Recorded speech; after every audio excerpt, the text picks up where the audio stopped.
ফালিয়ুগাইয়িরু বিয়াদিহি fine লাম ইয়াস্তাতি ফাবিলিসানি ওয়া in লাম ইয়াস্তাতি ফাবিকলবি ওয়া যালিকা আযাফুল ঈমান। তোমাদের মধ্যে তোমাদের সামনে অসৎকর্ম হতে দেখলে তোমরা হাত দিয়ে বাধা দাও, নাইলে মুখ দিয়ে বাধা দাও। হাতের শক্তি নাই, তুমি বাধা দিতে পারতেছো না, তারা শক্তিতে বেশি, সংখ্যায় বেশি, ভয়, মুখ দিয়ে বাধা দাও। মুখ দিয়ে পারো না, অন্তরে অন্তরে ঘৃণা করো।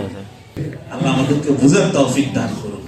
এই কথাগুলো কারো আঘাতমূলক না, কারো ছোট করার জন্য, এখান থেকে শিক্ষা নেওয়ার জন্য।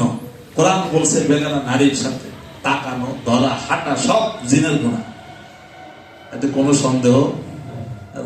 কোরআনে যাক হাদিসে যাক সব জায়গায় সুস্পষ্ট এই ব্যাপারে কথা আছে না নাই? এদের শাস্তি কি হবে?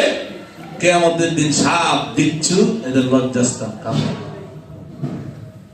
আল্লাহ আমাদেরকে এই মহামারী থেকে আল্লাহ তুমি হেফাজত করো।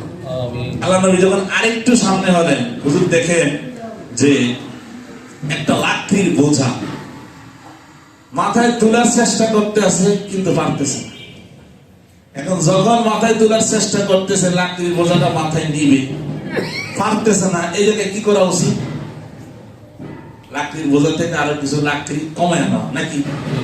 এখন সে উল্টা করতেছে, কমায় তো না, বরং আরো যা আছে দেয়।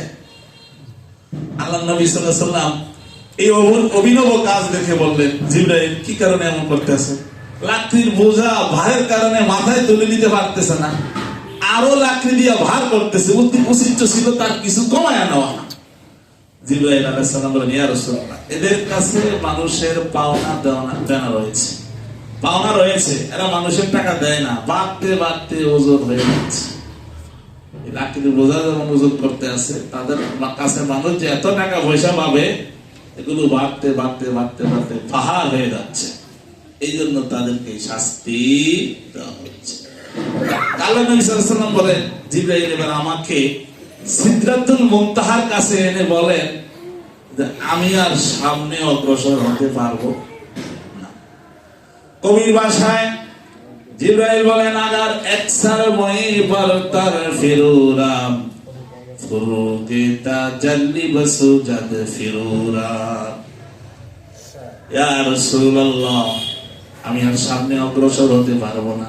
আমি যদি সামনে অগ্রসর হই, লাহু সিত্তুমিয়াতি জানাহিন, আল্লাহ আমাকে 600 পাখা দিয়েছেন।